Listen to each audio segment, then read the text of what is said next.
감사합니다. 보통 사람은 자신의 행복을 위해서 살죠. 자신의 미래의 행복을 꿈꾸고 그 미래의 행복을 위해서 공부하고 또 열심히 노력을 하고 또 내가 원하는 그 무엇을 얻기 위해서 사람을 만나고 열심히 살아가죠. 여러분, 보통 이 수준을 뛰어넘기는 어려울 것입니다. 그런데 하나님은 자기 백성에게 이 수준을 뛰어넘는 삶을 살라고 요구하십니다. 아무에게나 요구하지 않아요. 하나님의 영이 임하고 하나님을 만났고 하나님의 백성에게만 요구하는 것이 있습니다. 어제는 하나님을 몰랐을 때는 자기 마음대로 살았지만 하나님의 영이 임하고 예수를 믿고 새 생명이 된 사람에게 요구하는 것이 있어요. 그 에베소서 2장 10절에 이렇게 말씀하셔서 예수 안에서 선한 일을 위하여 지으심을 받은 자다. 선한 일을 위해서 살아라, 이 말씀이죠. 여러분, 나의 행복을 뛰어넘는 그 이상의 삶을 사는 것은 결코 쉽지 않습니다. 인간적인 차원에서 보면 거의 불가능에 가까워요. 예수를 믿어도 마찬가지처럼 보입니다. 여러분, 오늘 모세의 경우만 하더라도 그래요.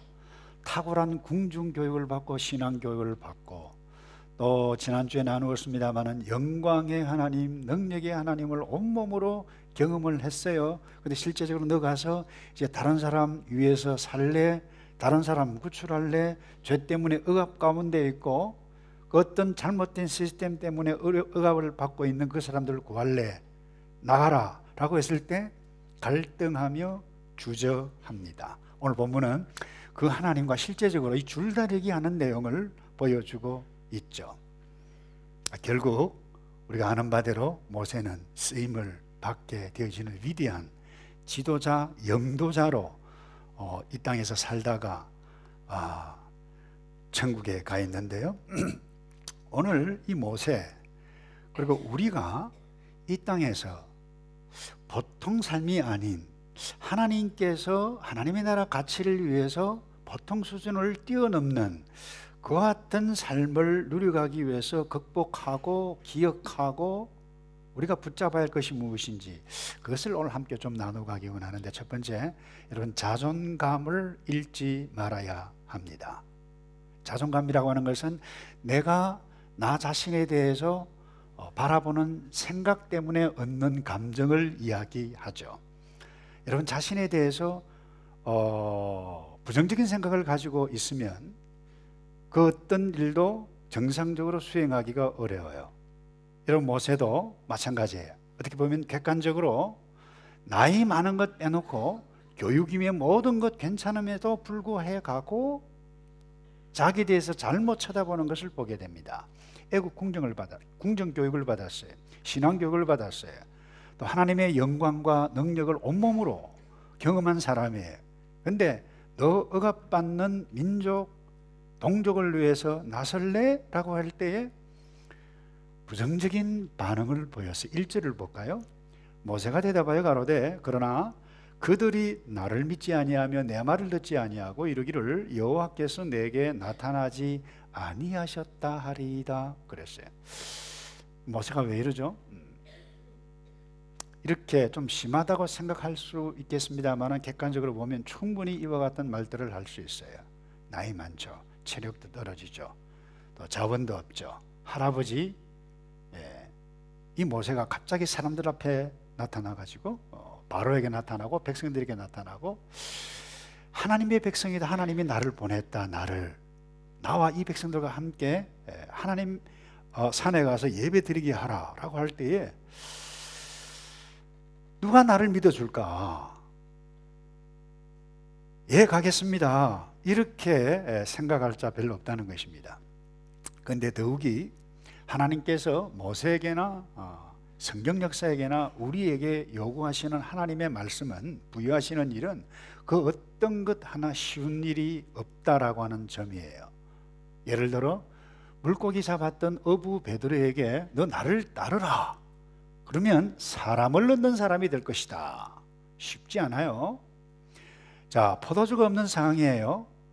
항아리에 물을 채우라. 이제 그 물을 떠서 갖다 줘라. 여러분, 포도주를 기다리고 있는 사람에게 물을 갖다 준다, 물인 줄 아는 하인은 쉬운 이야기가 아니죠. 여러분, 베세다 들판에서 많은 사람들이 모여 있습니다. 배가 고파요. 근데 예수님께서 제자들에게 하신 말씀이 뭔가 하면, 너희가 저들에게 배고픈 사람들에게 먹을 것을 주어라. 돈이 있나요? 공장이 있나요? 빵이 있나요? 아무것도 없는데. 그 어떻게 보면 억지 같은 말씀이에요. 근데 감사한 것은 베드로가 사람을 넣는 지도자가 됐어요. 맛있는 포도주를 경험하게 됐어요. 뿐만 아닙니다. 빈들의 수많은 군정이 다 배불리 먹고 남은 광주리가 얼마예요? 12광주리나 되었네요. 이것이 여러분, 하나님께서 사람에게 어제 임했던 역사고 오늘도 임할 하나님의 역사라고 하는 것을 우리는 기억해야만 합니다. 그런데 우리가 왜 선뜻 나서지 못할까? 하나님께서 말씀하시는 나 자신에 대해서 생각하기보다 내가 나를 생각하는 나 자신을 보기 때문입니다. 자기를 생각하고 다른 사람 생각해요. 그러니까 그들이 나를 믿지 아니하며, 그래요. 내 말을 듣지 아니하며, 그리고 모세에게 너에게 하나님 나타나지 아니했다라고 말하면 어떻게 할까요? 이 이야기예요. 모세는 자신을 본 거죠. 사람들이 자신에 대해서 어떻게 여길 것인가, 이 부분에 민감했어요. 사실 이 부분에 민감하지 않은 사람은 아무도 없습니다. 아무도 없어요. 근데 중요한 것은 하나님께서 아무에게나 너 백성 동족을 구하라고 말씀하지 않습니다. 모세에게 했어요. 왜 그랬어요? 모세이기 때문에 그랬어요. 여러분, 아무에게나 너 비즈니스 이제 주의 일을 위해서 할래? 하지 않습니다. 하나님의 백성이기 때문에 그렇습니다. 너 주의 일을 위해서 공부할래? 보통 학생들에게 말하지 않아요. 하나님의 자녀이기 때문에 말씀해요. 깨달음을 주세요. 그래서 여러분, 이런 그인데 자기 자신을 생각하니까 주저하게 된 것이죠. 사실 객관적으로 말씀드려서 자신을 너무 과대평가하면 더 심각한 문제입니다. 많은 사람들을 힘들게 해요. 하지만 자신에 대해서 부정적으로 보는 시각, 정상적인 삶을 사는데 큰 장애가 되죠. 자기 자신을 부정적으로 보는 이 자존감, 낮은 자존감이라 그러죠. 자신을 하찮게 여긴다는 것입니다. 객관적으로 괜찮은데 자기를 너무 낮추어서 보는 느낌, 그러면 행복하지 않아요. 그래서 이 낮은 자존감을 갖게 되면 지나친 열등감, 심한 열등감의 증상이 나타날 수 있어요. 나는 다른 사람에 비해서 나는 잘할 수 있는 것도 없어. 몸도 마음도 모든 것. 이 모세가 그랬어요. 다른 사람이 나를 어떻게 생각할까? 나는 말도 잘 못한다 그랬어요. 나는 가진 것도 없다. 내가 사람들 앞에 말하면 그들이 내 말을 듣지 않을 것이다, 그렇게 생각했어요. 그러니 하나님과 끊임없이 지금 줄다리기를 하고 있어요. 데이비드 시멘즈라고 하는 사람은 심리학자고 의학자인데, 사탄은 우리를 정상적인 삶을 살지 못하도록 사용하는 가장 강력한 심리적인 무기가 낮은 자존감이라고 그랬어요. 그래서 이 낮은 자존감에 사로잡히면 이 생각 때문에 심한 열등의식에 사로잡힌다는 것입니다. 그런데 이 심한 열등의식에 사로잡히는 사람이 결코 적지 않다는 것입니다. 세 사람 가운데 한 명은 이런 열등의식에 사로잡혀 있다라고 그렇게 이야기를 해요. 실감이 잘 안 오죠. 왼쪽에 있는 사람 한번 보실랍니까? 여러분, 한번 보시라니까요. 자, 오른쪽에 있는 사람을 보세요. 이 두 사람이 심한 열등감이 아니면 여러분 자신이 심한 열등감을 가지고 산다, 이렇게 생각하면 됩니다. 이제 느낌이 오시나요? 여러분, 낮은 자존감은 심한 열등감을 낳고 그 열등감 때문에 여러분 계속해서 열심히 일을 합니다. 어떤 위치에 딱 올라요. 오르는데 이 심한 열등의식, 이 낮은 자존감의 생성 때문에 또 비교합니다. 내가 이까지 올라왔는데 나보다 훨씬 잘하는 사람이 있네. 주변의 사람들을 봐요. 주변에 있는 사람들을 보고 자신을 봐요. 또 열심히 또 올라가요. 훨씬 더 잘 나가는 사람이 더 많아요. 감사가 있을 수가 없어요. 항상 불평이에요. 어머니 왜 나를 낳았나요? 뭐 이런 식으로까지 나타날 수가 있어요. 인생이 재미가 없죠. 모든 것이, 세상 모든 것이 시들해 보입니다. 여러분, 이것은 하나님께서 예수 믿지 않는 사람이든 예수 믿는 특별히 하나님의 백성에게는 원치 않는 것입니다. 모세가 하나님께서 모세에 대해서 생각하는 그 자신을 보지 않고 자기가 생각하는 자신을 본 결과 주저하고 있어요. 그래서 모세와 우리 모두는 내가 나를 보는 것보다 이게 아니라 하나님께서, 아니 성경이 나에 대해서 뭐라고 말씀하시는가, 여기에 집중해야만 합니다. 그런데 어떻게 이 하나님께 집중할 수 있습니까?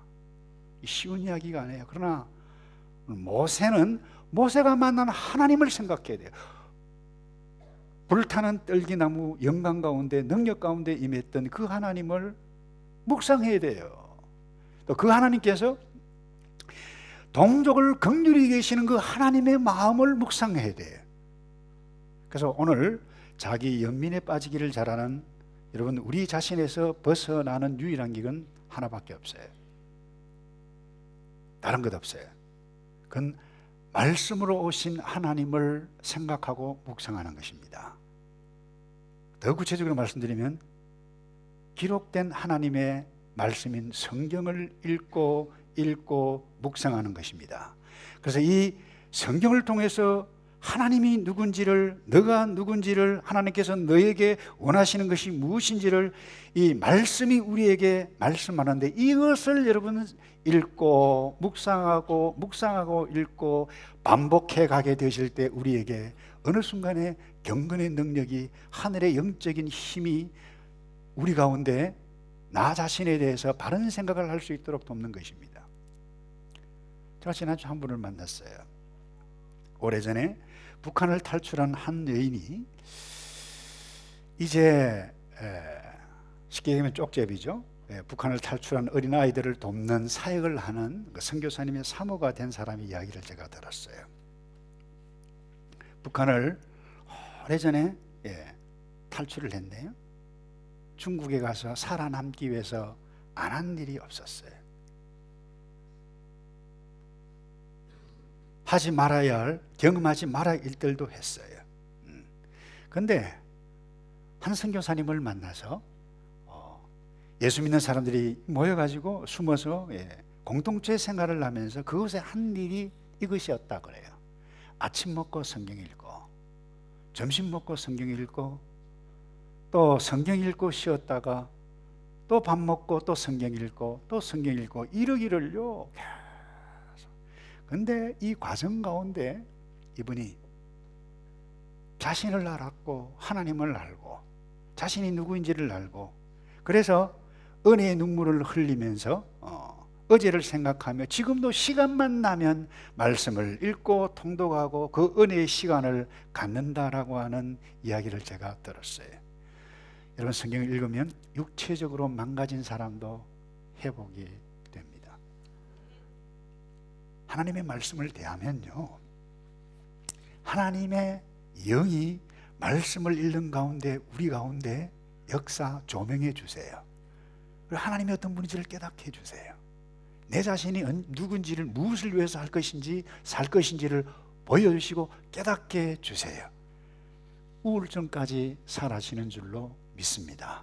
그래서 나를 사랑하시는 하나님, 누가 뭐라고 해도 내가 너를 낳았다, 이 하나님의 말씀을 붙들고 살 때에 여러분, 하나님의 나라 구원을 경험하여 가고 다른 사람을 세워가는 일꾼으로 되는 줄로 믿습니다.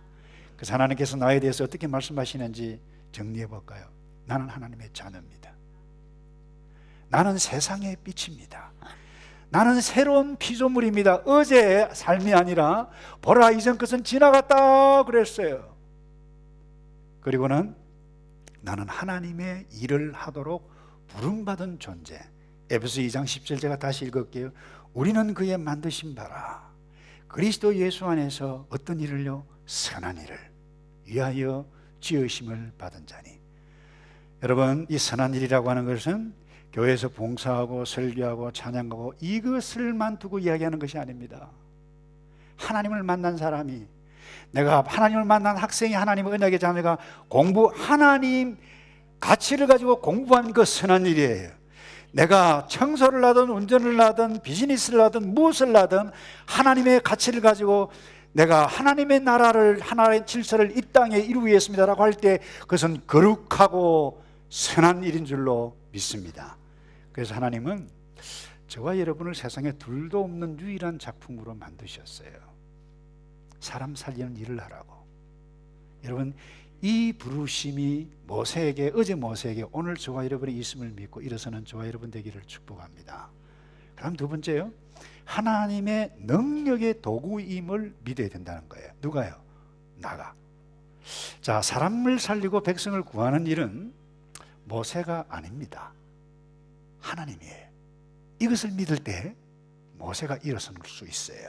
그런데 이 점을 놓칠 때에 나를 생각합니다. 하나님의 능력을 신뢰하지 못해요. 그래서 여러분이 3절 이하에 보면 세 가지 표적이 나와요. 세 가지 표적을 보여주는 이유는 딱 한 가지입니다. 자, 먼저 표적을 볼까요? 3절 이하에 보세요. 3절에 보죠. 그것을 땅에 던지라. 지팡이죠. 그 땅에 던지니 그것이 뱀이 된지라. 모세가 뱀 앞에서 피해가지고 여호와께서 모세에게 이르시되 내 손을 내밀어 그 꼬리를 잡으라. 그가 손을 내밀어 잡으니 그 손에서 지팡이가 된지라. 지팡이가 뱀이 되고 뱀의 꼬리를 잡으니 다시 지팡이 되는 기적이 나타났어요. 6절에 여호와께서 가라사대 내 손을 품에 넣으라 하시매 손을 품에 넣었다가 내어보니 그 손이 문둥병이 발하여 눈같이 흰지라. 손을 넣었어요. 뺐어요. 문둥이가 됐어요. 문둥손이 됐어요. 다시 넣었어요. 뺐어요. 깨끗했어요. 이렇게도 믿지 아니하거든 나일강의 하수에 물을 부어 땅에 부어라. 피가 될 것이다. 이 무시무시한 표적입니다. 여러분, 왜 이와 같은 표적들을 보였을까? 이유는 딱 하나입니다. 그런데 왜 하필이면 뱀일까요? 뱀은 여러분 이 애굽의 신이고 독사고 가장 무서웠기 때문에 신으로 섬겼어요. 문둥병, 왜 하필이면 문둥병입니까? 애굽 사람이든 이스라엘 백성이든 문둥병, 하나님의 저주가 임한 무시무시한 하나님의 심판이요 저주라고 하는 것입니다. 이것을 마음대로 지금 컨트롤하는 일들이 일어나고 있다는 것입니다. 그리고 또 하나, 나일강의 물은 여러분 애굽의 백성들에게 부와 귀를 가져주는 원천이었어요. 그것이 피로 된다. 이건 무시무시한 재앙입니다. 이것을 하나님의 말씀대로 하니까 이와 같은 일들이 일어났네. 왜 보이셨죠? 보이신 이유는 딱 하나입니다. 첫 번째, 모세가 그것을 믿지 못했어요. 백성들이 믿지 못할 것이라고 생각했고 백성들이 믿지 않았기 때문에. 그래서 이 표적을 보여준 이유는 딱 하나입니다. 하나님을 믿으라고. 하나님의 능력을 믿으라고. 그런데 모세가요, 그래서 바로 순종했더라고 하면 기적이 필요 없었어요. 바로 갔어요. 그래서 여러분, 기적과 표적을 보여주시는 목적은 딱 하나입니다. 모세 믿고 믿지 아니할 애굽과 이스라엘 백성들을 믿도록 하기 위해서 보여주신 것이 표적입니다. 그것이 이 사건이에요. 그래서 이런 표적은 뭐냐? 여러분 오해하지 마십시오. 쇼하는 것입니다. 쇼하면 여러분이 느낌이 별로 안 좋은데 여러분, 쇼는 뭐예요? 보이는 것입니다. 그래서 표적이 바로 그 쇼한다라고 하는 하나님의 능력을 보라라고 하는 부분입니다. 그래서 표적은 믿음이 별로 없는 사람들에게 임하는 것이 표적입니다. 그 목적이에요.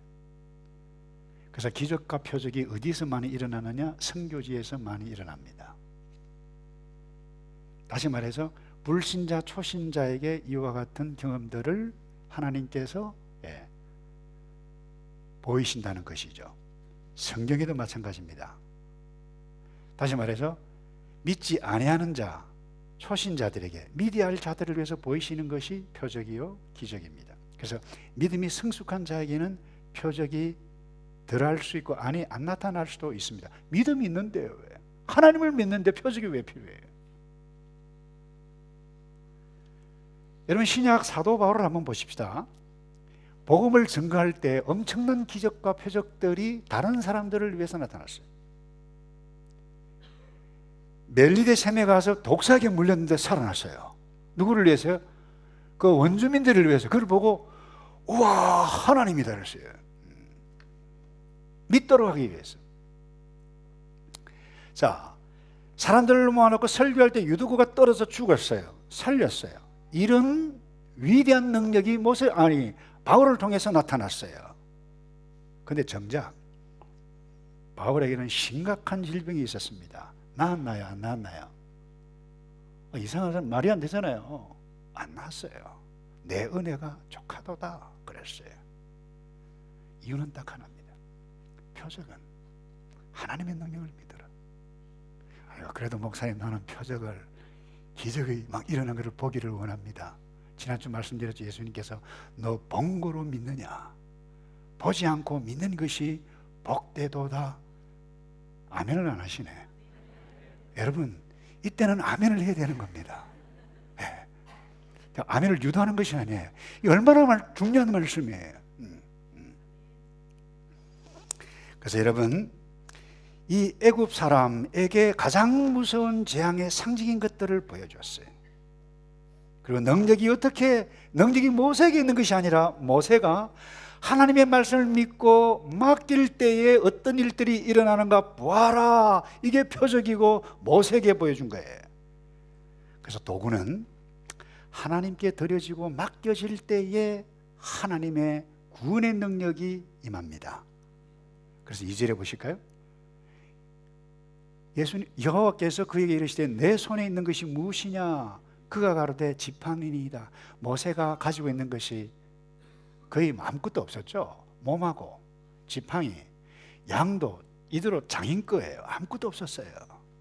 모세에게 있는 것 빈털털이었어요. 근데 지팡이 안 했어요? 능력이 있을 것 같지가 않았어요. 지팡이, 여러분이 바로왕이 들고 있는 지휘봉 같은 그것도 아니에요. 형편없는 이 나무 지팡이에요. 몸도 뭐예요? 나이가 많아요. 지팡이도 그야말로 보잘것없는 것이었습니다. 그런데 이 모세가 말이죠, 모세의 손, 자신의 뜻에 의해서 움직일 때는 사람을 쳐서 움직이는 손이 됐습니다. 지팡이 아무것도 없었어요.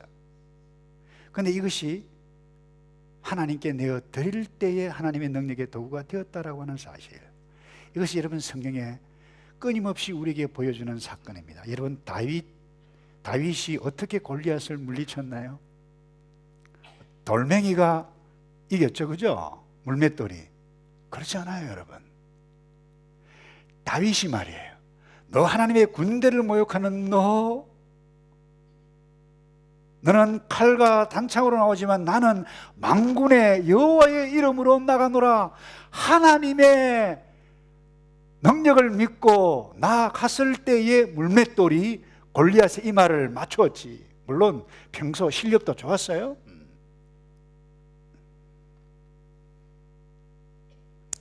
그러니까 여러분, 우리에게 있는 보잘것없는 것이지만 하나님께 맡겨 드릴 때에 위대한 일들이 일어나는 줄로 믿습니다. 여러분, 베세다 들판 이야기도 마찬가지예요. 어린아이 하루 먹는 점심이에요. 주님께 드려졌을 때에 모든 사람이 다 배불리 먹는 위대한 하나님의 능력이 나타났어요. 그래서 여러분, 내게 있는 것 내 마음대로 사용할 때 그 문제가 됩니다. 그러나 내게 있는 것 주께 드려질 때에 위대한 하나님의 구원의 능력이 일어나는 줄로 믿습니다. 그래서 오늘 주를 위해서 공부할 때 실력이 내 것이다 라고 생각하면 반드시 문제됩니다. 내가 열심히 돈을 벌었어요? 이것이 내 것이다 라고 생각하고 살아가면 반드시 문제 터집니다. 이것이 아니라고 하는 것을 아는 사람이 자기의 백성, 믿음의 사람, 하나님의 나라 구원을 위해서 사람을 살리는 일꾼으로 될 줄로 믿습니다. 그 다음에 마지막으로요, 이 하나님의 언약 약속이죠. 율법을 결코 소홀히 여기지 말아야 합니다. 오늘 읽지는 않았습니다만 24절에 보면 이런 말씀이 있죠. 여호와께서 길에 숙소에서 모세를 만나사 그를 죽이려 하시는지라. 여러분 이해가 되시나요? 모세야 제발로 애굽으로 가라, 백성들을 구해오라, 표적까지 보이시고 확신까지 시키시고, 그래도 안 돼가서 저 말도 못합니다. 하나님께서 대노하셨어요. 나 아론을 보내줄게. 아론이 있지 않느냐, 이제 함께 가라. 그래 했는데 갑자기 말이죠, 가는 길에 모세를 죽이겠다는 거예요. 여러분 납득이 되십니까? 이해가 되십니까? 모세가 병이 들어서 사역자들에 의하면 죽어가요. 살릴 수 없는 병이에요. 근데 이 여자분이 이 직감이 대단해요. 안에 이 십보라가 탁 넣고, 그렇다, 할례를 행했어요. 나았어요. 무엇을 이야기했습니까? 오늘 이 스토리가. 여러분 할례는 약속이에요. 여러분 성경은 약속이에요. 아브라함과 하나님과 약속의 내가 너의 하나님이 되고 구원의 백성이 되리라 약속하신 것이 징표가 할례예요. 오늘날 뭐예요? 복음이에요. 복음을 믿으면 구원이 임하고, 복음은 곧 약속이에요. 근데 이것을 이 지도자가 될 이 모세 집안의 이 약속을 믿지 않았네요? 철저히 순종하지 않았네요? 행하지 않았네요? 여러분 왜 갑자기 모세를 죽이려고 했습니까? 아브라함과 약속을 한 그 약속을 전해가는 약속의 지도자이고 약속의 백성을 인도할 모세가 행하지 않았다는 것입니다.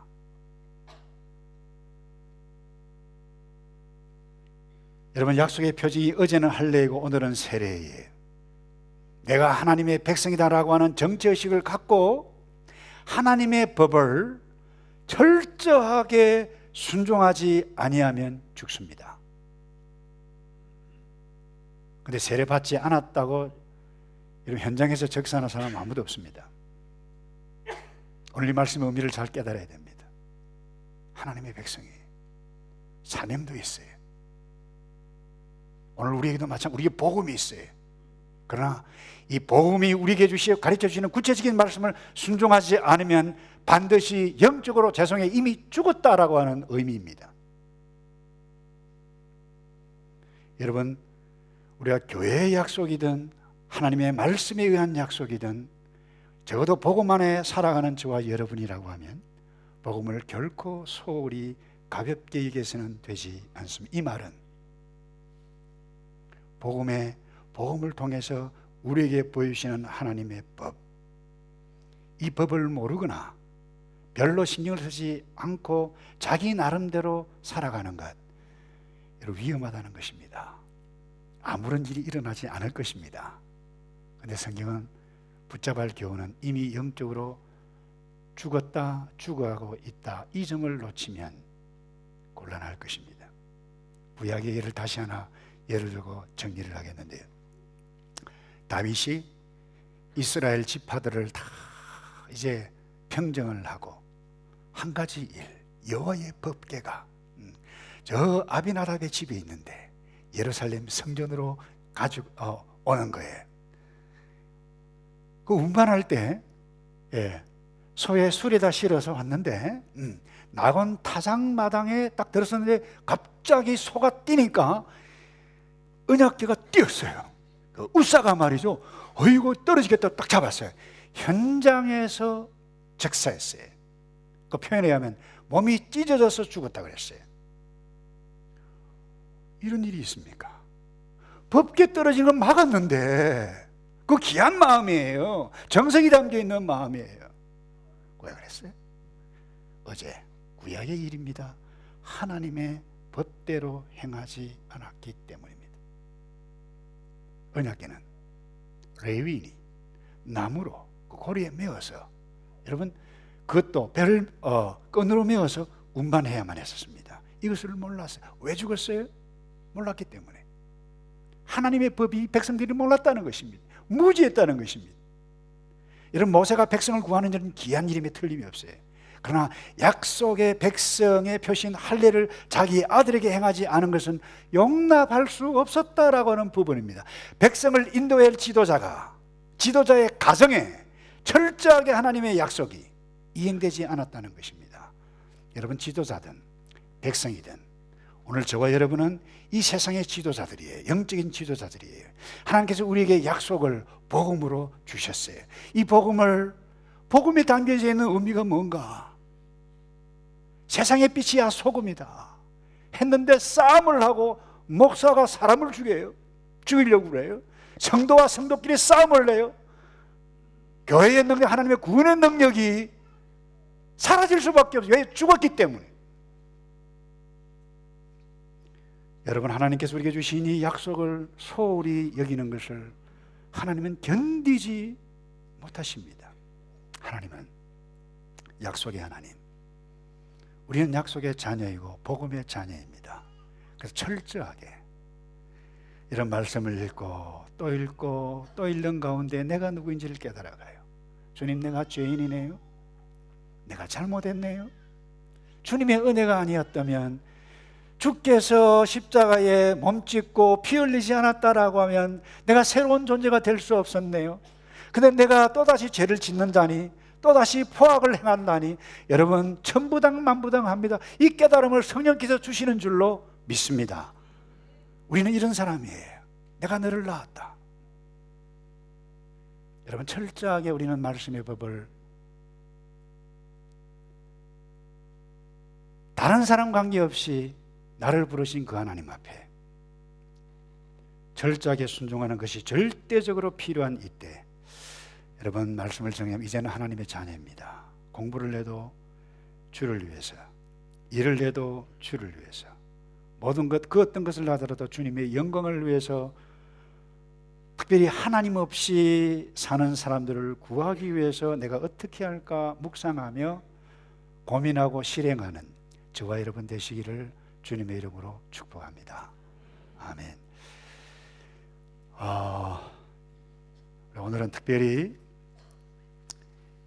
예수님께서 우리에게 행하셨던 그 일들을 기억하고 기념하는 일들을 우리 성찬 예식을 행할 텐데요, 제가 하나님의 말씀을 한 곳 읽고 제가 기도하고, 특별히 우리 거룩한 공교회 앞에서 내가 믿음을 고백하고 하나님의 자녀라고 세례를 받은 자들 참여할 수 있는 이 성탄 테이블인데, 그리고 혹 이 가운데 다른 교회 공동체에서 수찬을 정지받은 그런 일이 있다라고 하면 이 테이블에 참석할 수 없습니다. 그분이 잘못됐어이지만은 하나님 앞에 회개해 가고 내가 이 거룩한 성찬 테이블에 합당하게 행할 수 있겠습니다. 도와달라고 하면 거룩한 공의에 정확하게 정리가 된 후에 참여할 수가 있습니다. 고린도서 11장에 이렇게 말씀합니다. 내가 너희에게 전한 것은 주께 받은 것이니 곧 주 예수께서 잡히시던 밤에 떡을 가지사 축사하시고 떼어 가라사대 이것은 너희를 위하는 내 몸이니 이것을 행하여 나를 기념하라 하시고, 식후에 또한 이와 같이 잔을 가지시고 가라사대 이 잔은 내 피로 세운 새 언약이니 이것을 행하여 마실 때마다 나를 기념하라 하셨으니 너희가 이 떡을 먹으며 이 잔을 마실 때마다 주의 죽으심을 오실 때까지 전하는 것이니라. 그러므로 누구든지 주의 떡이나 잔을 합당치 않게 먹고 마시는 자는 주의 몸과 피를 범하는 죄가 있느니라. 시장에서 구입한 것입니다. 그러나 여기 의미가 있어요. 나를 위해서 피 흘려 몸짓고 피 흘리신 주님의 구원의 사역의 구원의 능력이, 나를 새롭게 해가는 복음의 능력이 여기에 있음을 믿고, 주님 내가 이 성찬 대회에 참여할 수 있도록 은혜를 주신 것을 감사합니다. 이제 주께서 오셔서 우리가 완벽한 하나님의 나라에 들어가면 주님께서 주시는 모든 것이 이 완벽한 양식이에요. 그것을 준비해 가면서 주님 감사합니다. 의미 있는, 그리고 새롭게 여러분들이 영육간의 치유와 회복이 일어나는 이 예식이 되기를 주님의 이름으로 축복합니다. 다 같이 기도하겠죠. 하겠습니다. 하나님 감사합니다. 우리를 살리시고 내가 너를 낳았다고 말씀하셨던 그 음성을 듣게 하시고, 우리가 어제는 죄인이었지만 새롭게 된 존재로서 주께서 어제 제정하신 이 성찬 예식을 저희들이 행합니다. 주님, 주께서 우리에게 은혜로 성령께서 우리에게 말씀해 주셔서 어제의 삶을 반성해가며 새롭게 살겠다고 결단하는 놀라운 복된 이 시간 되게 도와 주시옵소서. 예수 그리스도의 이름으로 기도하옵나이다. 아멘.